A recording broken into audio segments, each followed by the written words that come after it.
Lunes 19 de junio del 2017. ¿Qué tal? Muy buenos días. Bienvenidos a una nueva semana aquí en Contacto Directo. Vamos a revisar quiénes son hoy nuestros invitados. Abdalá Bucaram Puley, hijo del expresidente de la República, Abdalá Bucaram Ortiz, y Francisco Huerta, analista político. Hoy en debate sobre las repercusiones políticas de un retorno aplazado durante 20 años. El cambio de participar en la política nacional a distancia y por control remoto a poner de nuevo los pies sobre la tarima frente a una generación del milenio que no recuerda su efímera presidencia. También hoy en nuestros estudios estará Paul Olsen, expresidente de la Asociación de Ganaderos del Litoral, para hablar sobre el último día del gobierno anterior, cuando la Secretaría del Agua modificó una fórmula para calcular la tarifa por uso de agua cruda con fines productivos. Y entonces, ¿cómo se afectan los costos de la seguridad alimentaria o la competitividad de las exportaciones no petroleras? Hoy lo vamos a analizar. Bueno, y están corriendo los 100 días de prueba que sirven para verificar las buenas intenciones del nuevo presidente de la República. Y hay una intención que cuenta con amplio apoyo ciudadano, y es la reforma a la ley de comunicación, según afirma el aliado del gobierno, Jimmy Jairala. Escuchemos. Lo que hemos hecho es trabajar durante 6 meses en este proyecto de reformas, y adicionalmente, cuando en la segunda vuelta comprometimos nuestro apoyo a Lenín Moreno, llegamos a un acuerdo en el sentido que sería impulsada la reforma. Además, ya Lenín Moreno lo había dicho y ha ratificado aquello. Mire, yo le digo lo que el ciudadano está percibiendo. Ayer y anteayer hicimos una encuesta aleatoria a 1.800 personas, de las cuales el 65% contestó que está de acuerdo con reformarla.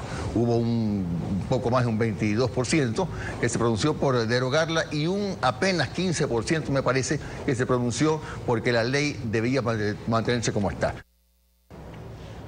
¿Qué tal, Alfredo? Buenos días, ¿cómo te va? Muy bien, Estefi, buenos días a todos. Solo una ínfima minoría desea que todo quede igual. La reforma se impone. Destaca el anteproyecto de reforma preparado por un aliado del presidente Lenín Moreno, que lo apoyó en la segunda vuelta después de que en la primera se había distanciado de Alianza País. Jimmy Jairala, periodista profesional, pero como él mismo dice, su propuesta es perfectible, como también la de la Plataforma por la Defensa de la Democracia y los Derechos Humanos. Los dos anteproyectos han sido consultados en mesas de trabajo con diferentes perfiles políticos e ideológicos. El meollo del asunto es que los derechos humanos son universales, con amplitud ideológica, válidos para derecha e izquierda. Y la Constitución aprobada por el pueblo ordena en su artículo 424 que los tratados internacionales de derechos humanos ratificados por el Estado que reconozcan derechos más favorables a los reconocidos por la Constitución prevalecerán sobre cualquier otra norma jurídica o acto del poder público. Es decir, que carece de validez el paquete de reformas constitucionales aprobado en enero de 2016 por los asambleístas de Alianza País, que declaró un servicio público a la libertad de expresión. No se requiere convocar a una constituyente para que ratifique la nulidad de la antidemocrática decisión que además viola la propia Constitución.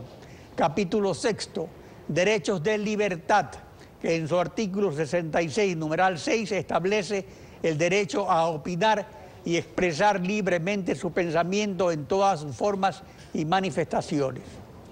Sería igualmente absurdo declarar un servicio público a los otros derechos de libertad, como el de la vida o la libertad de cultos. En su sano juicio, a nadie se le puede ocurrir el disparate de declarar un servicio público la libertad de cultos para multar a los curas que dan sermones que disgustan al gobierno.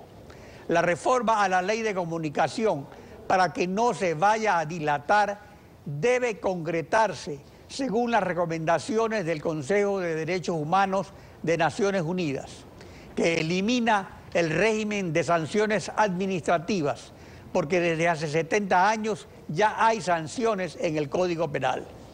El presidente Lenín Moreno, como ex enviado especial del secretario general de Naciones Unidas, no puede aceptar teorías totalitarias ni negociaciones impropias para no cumplir lo esencial de la reforma sobre un derecho humano intangible. La actualidad, los protagonistas, el análisis y la información en Contacto Directo.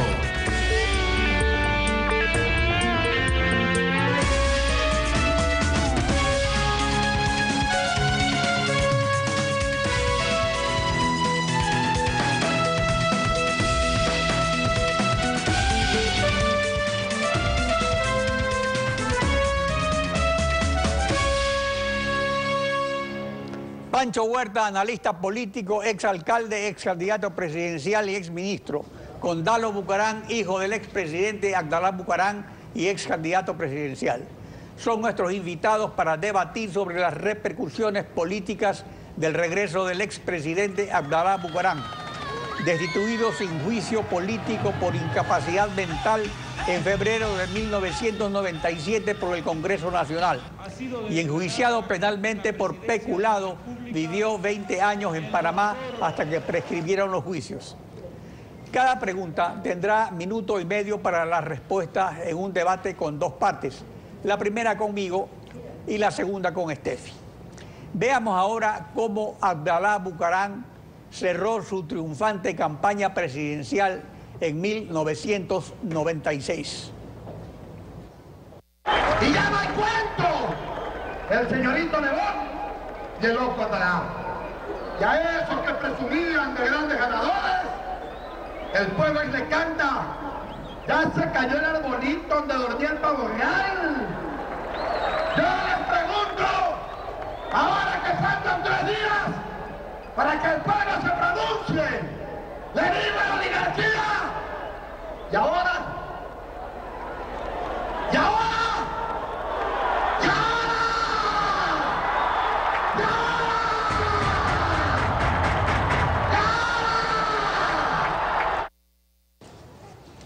Buenos días, bienvenidos a Contacto Directo. Comenzamos con Condalo Bucaram. ¿Y ahora qué? Después de 20 años, el retorno político de una pieza de museo o de un vendaval que se puede convertir en cheque en blanco para las nuevas generaciones que no lo conocen. Buenos días, doctor. Un saludo a todos los televidentes. Buenos días, doctor Huerta. Y ahora ha retornado un ser humano que ha estado exiliado, perseguido durante más de 20 años por las mafias políticas de este país que secuestraron la justicia y persiguieron a Abdalá Bucaram por el terror de enfrentarlo en las urnas. Difícilmente registremos un exilio tan largo de un líder político por odio xenofóbico y por terror a enfrentarlo democráticamente como sucedió en el año 97 en sus últimas elecciones presidenciales. Ahora esperemos que lo dejen en paz, que lo dejen estar con su familia en su patria, que lo dejen disfrutar del cariño de su pueblo y que finalmente quien tenga la última palabra sea el pueblo que democráticamente y en las urnas decida el destino político o no del expresidente Abdalá Bucaram. Pancho, su turno. Bueno, igual comparto esta voluntad de Dalo Bucaram de que su padre esté con ellos en su hogar. Me parece que después de 20 años hay bastante tiempo transcurrido. Y efectivamente, Abdalá Bucaram, más allá de esto o aquello, ha sido un perseguido político de un momento oscuro de la República. A Abdalá le pusieron droga y tuve que ir a rescatarlo en Panamá. Me tocó en suerte tener esa defensa personal de la libertad de un ecuatoriano porque sabíamos que eso era una patraña. Tuve que hablar con el general Noriega porque Rodríguez Esquivel, el vicepresidente de Panamá que visité, me dijo, mira Pancho, aquí las cosas son claras, ¿para qué quieres hablar con el presidente? Yo te llevo donde Noriega y con él arreglamos. Y efectivamente así ocurrió. Ahora falta ver que estos 20 años hayan sido una experiencia que más allá del tiempo transcurrido, en lo positivo y en lo negativo que deja ese tiempo, permita que Abdalá vuelva con vocación de servicio del país, con todo lo que tenga que ratificar de su manera de ser y todo lo que tenga que rectificar de esa manera. La República está necesitando unidad nacional y no perturbaciones. Entendemos que Abdalá ha dicho en su intervención de recién llegado: extiendo la mano al gobierno de Lenín Moreno, la crisis económica obliga a un esfuerzo en común. Vamos a ver qué pasa. Por sus hechos los conoceréis. El lado oscuro de la luna de Abdalá Bucaram no es conocido ni fue vivido por la generación del milenio. La gran mayoría del electorado que ni trabaja ni estudia puede encontrar en él un liderazgo que en el Ecuador actual no existe y que las descontroladas redes sociales podrían potenciar. Es casi una especie en vías de extinción, como los monos aulladores del Guayas del Cerro Colorado. ¿Es esa la apuesta política de Bucaram, convertirse de nuevo en un líder político? Lalo. Bueno, es importante rescatar lo que acababa de mencionar el doctor Huerta. Hoy el Ecuador está evidenciando que el odio con el que vivimos durante una década se resume o se ha quedado en una sola persona, que es la que está dedicada diaria a denigrar a todo el mundo. Todos los demás queremos concertar. Entendemos que el país necesita del esfuerzo de todos los líderes políticos para enfrentar la grave crisis económica y de valores que nos dejaron los 10 años de gobierno del presidente o del expresidente Correa. Los millennials están enfocados en elegir líderes de carne y hueso, que entiendan y que representen bien el nuevo siglo, lo que queremos los jóvenes de este siglo de nuestros líderes políticos, que sean líderes auténticos, accesibles, porque eso es lo que nos da hoy las nuevas plataformas tecnológicas. Abdalá Bucaram entiende y se adapta a lo que está viviendo el Ecuador y el mundo con el ingreso de la tecnología y se ha convertido, por ejemplo, dentro del Twitter en un twister. Lo siguen los jóvenes y quienes más lo recibieron fueron los jóvenes. Quienes hoy más tienen deseo de conocerlo son los jóvenes, porque le vendieron una película transfigurada de un personaje irreal que al menos yo nunca conocí y que hoy pueden conocer, y que quizás sus adversarios políticos se hayan creado un harakiri, porque cuando el joven conozca los valores y la integridad de Abdalá Bucaram quizás terminen siendo cautivados. Pancho, su turno. Yo creo que así como al presidente Moreno, a pesar de toda la década transcurrida de la que él fue parte, le estamos concediendo el beneficio de la duda y este famoso 100 días, a Abdalá habría que darle la misma oportunidad. Esperemos que con hechos evidencie esos cambios, pero la voluntad de servir a su país parece que esa es innegable, porque el esfuerzo de volver luego de todo lo que le ha pasado y tener voluntad de seguir haciendo política no es una condición común. Tú has reconocido, Alfredo, que estamos con una ausencia de liderazgos. No estoy seguro que sea el liderazgo estilo Abdalá el que hace falta, pero Abdalá después de 20 años a lo mejor nos da una gran sorpresa. Yo deseo eso que ocurra, estoy pensando con el deseo, lo sé, y mucha gente dirá qué pasa con Pancho Huerta que no está crítico. Yo creo que la República está requiriendo un esfuerzo que oriente su crítica al resultado final en beneficio del país. Estamos en un mar de corrupción, en un mar de narcotráfico, en un mar de delincuencia organizada, tratando de tomar las riendas del país. Y si otros más grandes como México, como Colombia han caído, ¿por qué no el Ecuador? El liderazgo ecuatoriano tiene que ponerse al servicio del país una vez que otra. Abdalá Bucaram regresó al Ecuador en 2005, a los 8 años de exilio por disposición del presidente de la Pichicorte. Causó tal convulsión que en un mes cayó Lucio Gutiérrez. Ha ejercido poder desde el exilio cuando se necesitaba la cuota del PRE para las mayorías móviles de la partidocracia. Esa cantera se agotó y el PRE se extinguió. Esta etapa se cerró.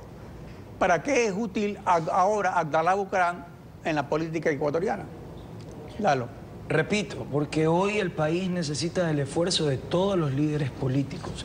Necesita que todos ayudemos al gobierno que ha sido electo a que pueda cumplir con las promesas que hizo en campaña. Y cuando no, necesita que le exijamos al nuevo gobierno que cumpla con la voluntad de los jóvenes, por ejemplo, de entrar libremente a las universidades, que se luche concertadamente contra la crisis de droga que nos dejó el gobierno salientes, que se luche contra aquel Estado acaparador que dejó el gobierno saliente, que a través de una ley de comunicación, por ejemplo, buscó sancionar e infundir temor en los medios de comunicación para que no comuniquen la verdad.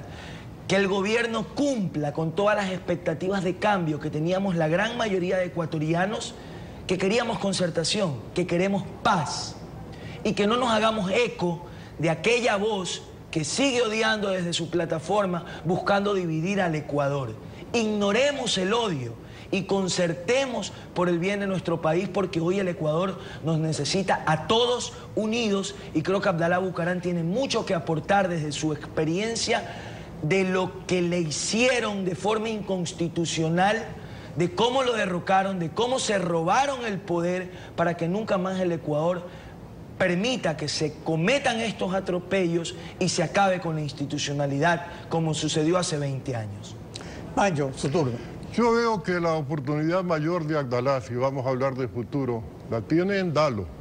Su experiencia al servicio de los planes de un joven político que tuvo una importante votación en la campaña presidencial puede ser significativa.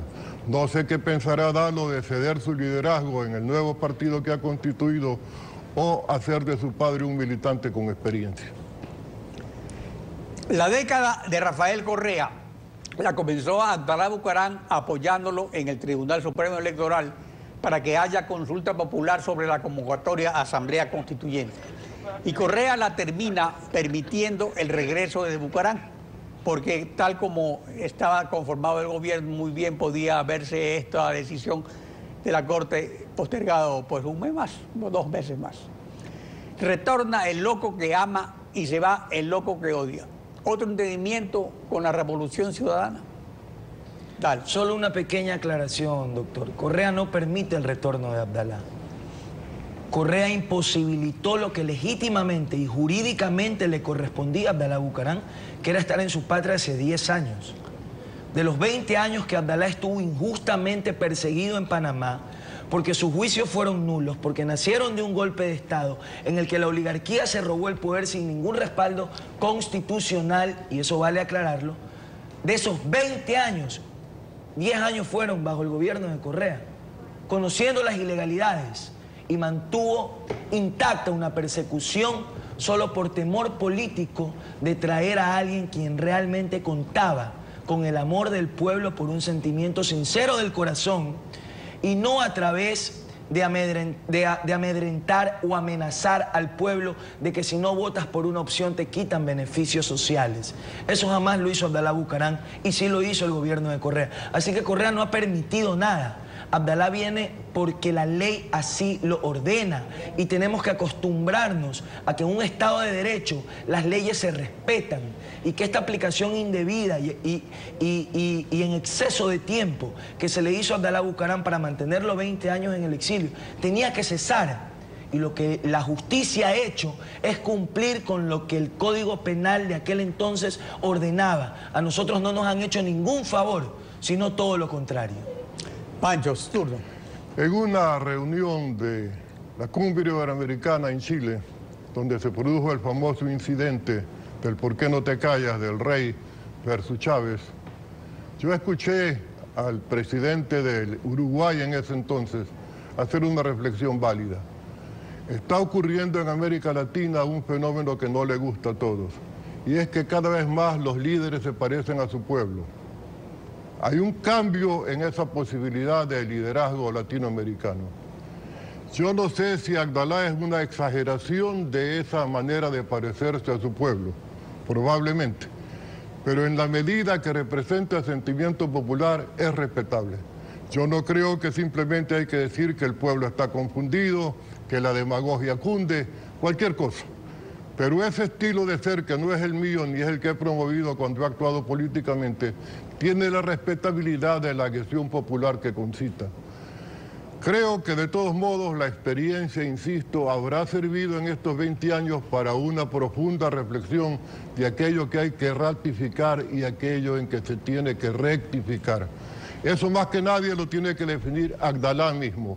No se puede sentir perfecto y algún defecto tendrá que reconocerse. Si está dispuesto a modificarlo luego de la larga experiencia en donde sí fue en efecto un perseguido político. Horrible la situación de declarar a un presidente loco por cuenta de gente que no era precisamente psiquiatras y que sirvió todo ese proceso para continuar un saqueo de la República que no ha cesado. ¿Cómo hacemos? Yo creo que la pregunta es para Dalo, para que las nuevas orientaciones de ese sector del pueblo ecuatoriano, que antes era de Don Buca y ahora está bajo control de la familia Bucarán esta vez, pueda ser un mecanismo de avance y de progreso y no solamente un motivo para la tensión permanente en la República. Steffi continuará con la segunda parte del debate. Gracias a Pancho Huerta y a Dalo Bucarán. Después de la pausa regresamos.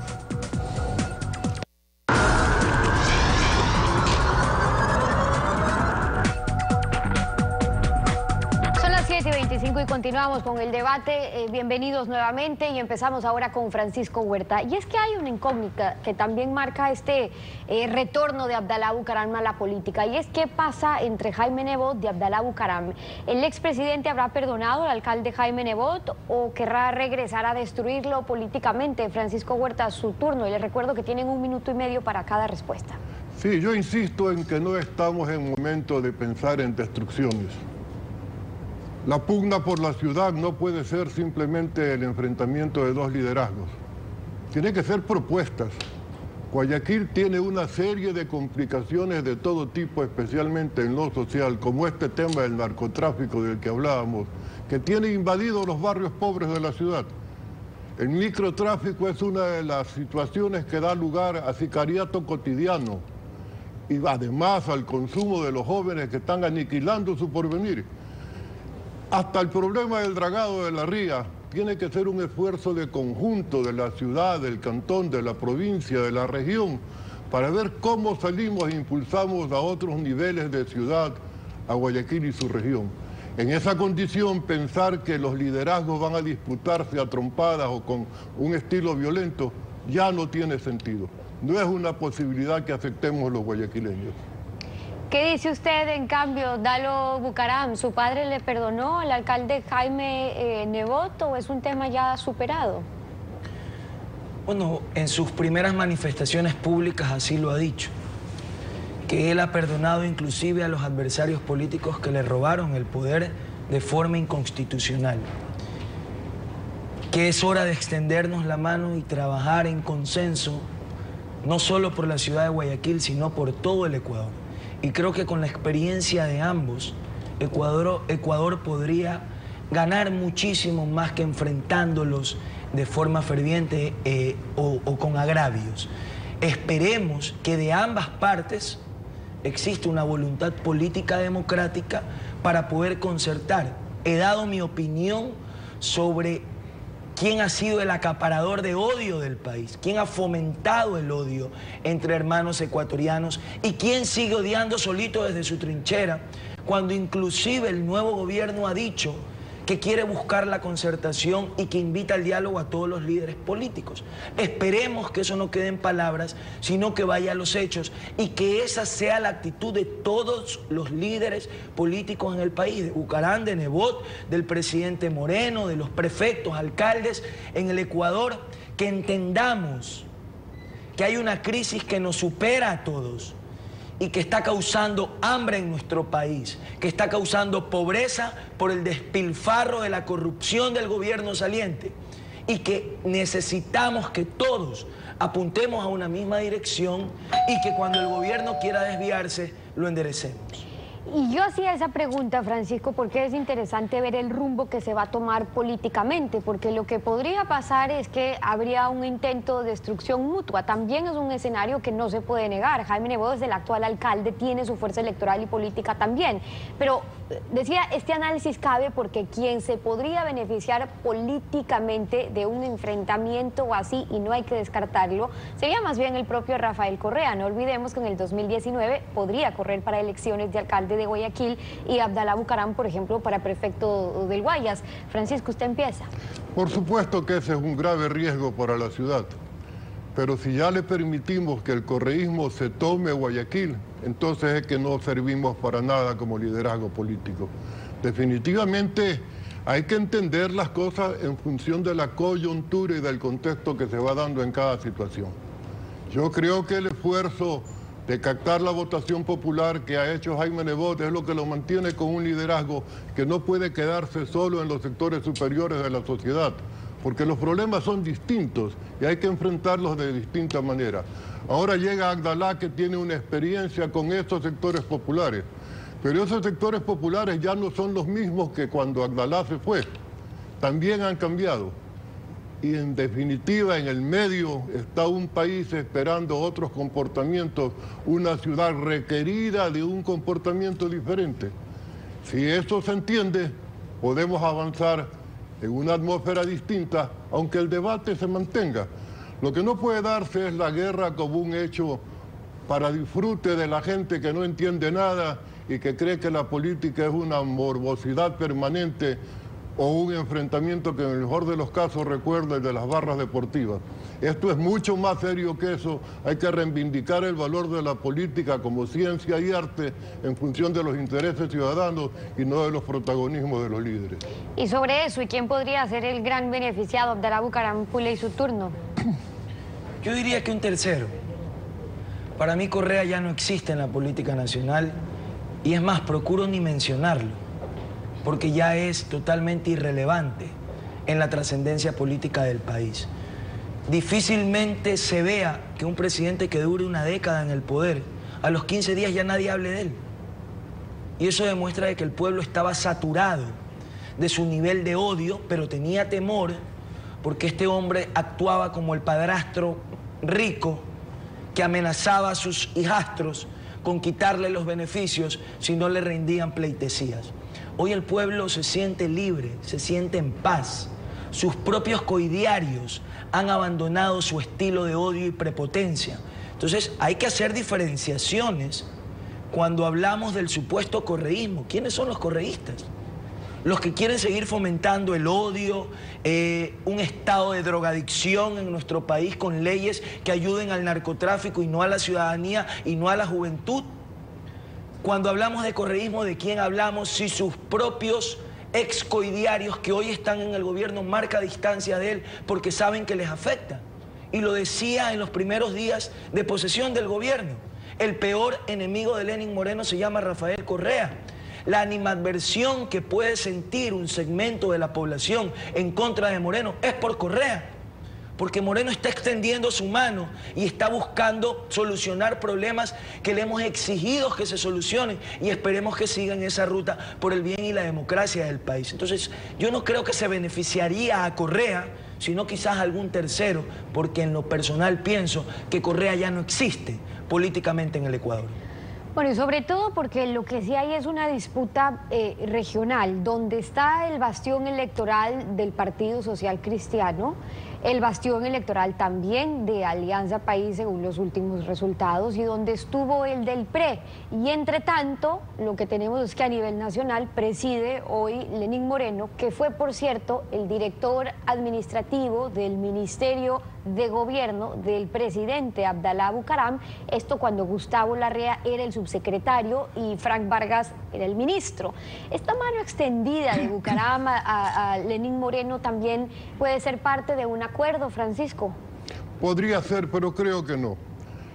No sé los tras bastidores que pueda estar ocurriendo, pero cualquier cosa que ocurra no me llamaría la atención ni sería algo que tendríamos que criticar o condenar.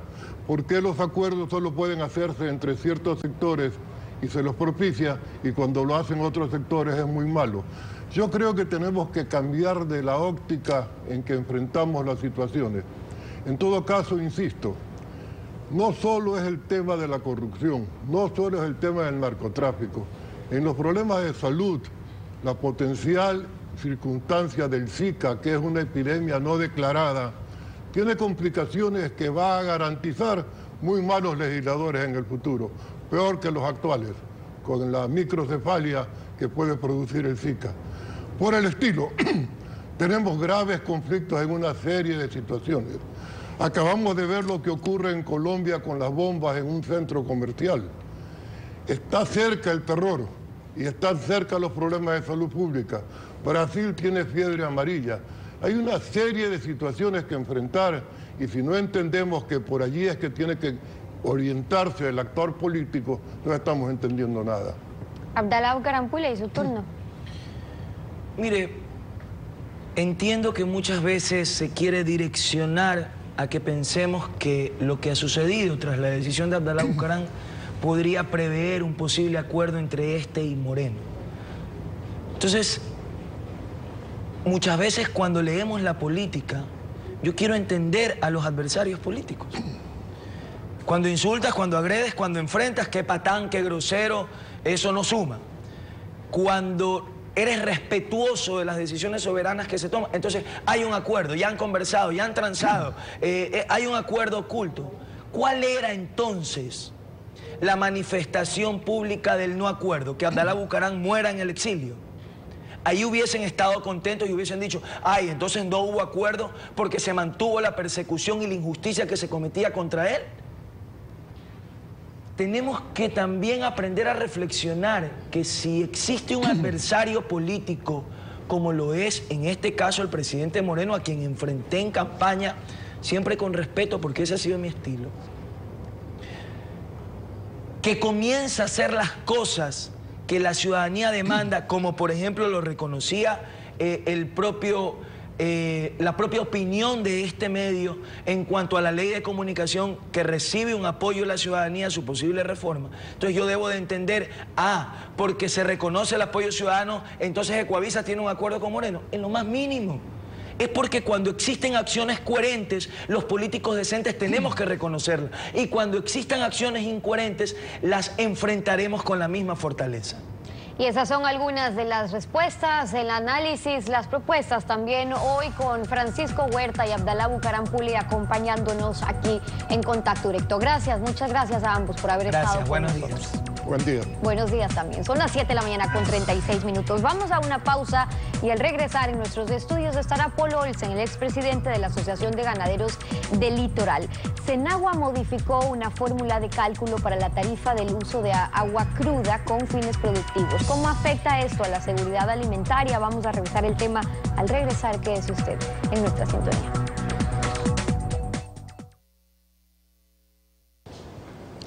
Un día antes del cambio de gobierno, el 23 de mayo de 2017, para su vigencia inmediata, el secretario del Agua, Alex Sánchez Miño, dictó el acuerdo 1522, que en su artículo 1 modifica la fórmula de cálculo para la tarifa de agua cruda, considerando la sostenibilidad hídrica.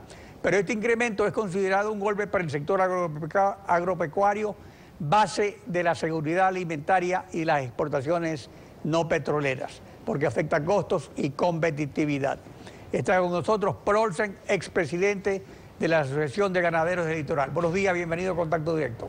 Doctor, muy buenos días, amigos televidentes, buenos días. En la campaña electoral, Lenín Moreno ofreció volver los ojos al campo, que había sido postergado por el objetivo de cambiar la matriz productiva, pero se expide este acuerdo un día antes de que Lenín Moreno inicie su gobierno, con la promesa de no tomar decisiones para ningún sector sin antes dialogar con ese sector. ¿Ya se ha implementado esta medida? ¿Aún hay tiempo para el diálogo? Bueno, mire usted, un día antes de que el señor presidente entre en funciones, se emite este acuerdo de manera inconsulta y siendo completamente desleal y lesivo para el sector agropecuario. Un sector que está atravesando la peor crisis de su historia. Esto es como que a un paciente en coma le quieran sacar 2, 3 pintas de sangre. Simplemente es terminar de matarlo. No se puede seguir una política que se caracterizó por el odio. Senagua se convirtió en un instituto persecutor, intimidador, avasallador de los agricultores. Ahora a la disposición. En el pliego tarifario del artículo 2 del acuerdo consta que está exento del riesgo para la seguridad alimentaria, pero se la incluye en el cuadro del incremento. O sea, esta exención tiene un límite. ¿En qué consiste el daño que se hace? Por ejemplo, ¿tiene usted algunos casos de los pequeños agricultores? Bueno, mire usted, el día de ayer estaba reunido con mi amigo Rómulo Alcíbar de la Junta Manuel J. Calle, La Troncal. Ellos en el año 2016 pagaron $15.000 como servicio de agua. Lo que le tocaría pagar en el año 2017 es más de $1 millón. Con esto quieren desaparecer las juntas de agua. No se puede tratar de esta manera a los agricultores que están pasando por esta tremenda crisis a que financien nuevas obras que no están construidas.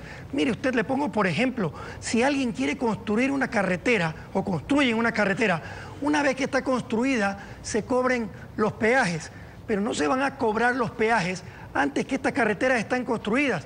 Nosotros estamos de acuerdo que cuando el Estado ha hecho alguna infraestructura para generar riego, pues se cobre por esa infraestructura, se cobre un peaje, pero no aquel agricultor pequeño, arrocero, que está atravesando esta crisis, como le mencionaba, que pone su bombita al pie del río Daule, o sea, y que quiere regar sus cultivos. En definitiva sería derogar esta medida del incremento. Tienen que modificar la ley que se aprobó en el 2014 y que realmente ahí es donde se dan las directrices para que haya la elevación, en este caso de aproximadamente más del 2000% del costo del agua para los campesinos ecuatorianos, siendo un apuñalamiento más del continuo modus operandi que tuvo la década pasada, la década del odio, y que estamos seguros que con ese mensaje de darnos la mano a dialogar del nuevo señor presidente pueda ser más bien una tónica para este nuevo gobierno y se convierta en esto, en lo que yo llamo los verdaderos líderes son aquellos que buscan puntos de encuentro para lograr consensos. Aquí podemos tener diferencias. Bueno, ya lamentablemente se nos acabó el tiempo. Gracias por su participación en Contacto Directo y quedó claro su mensaje. Se necesita un cambio radical sobre este aumento de tarifa. Muchas gracias, don Alfredo. Estefi. Concluimos así esta emisión. A ustedes también. Gracias, su confianza y sintonía. Mañana continuamos rayando la desinformación en Contacto Directo. Buen día.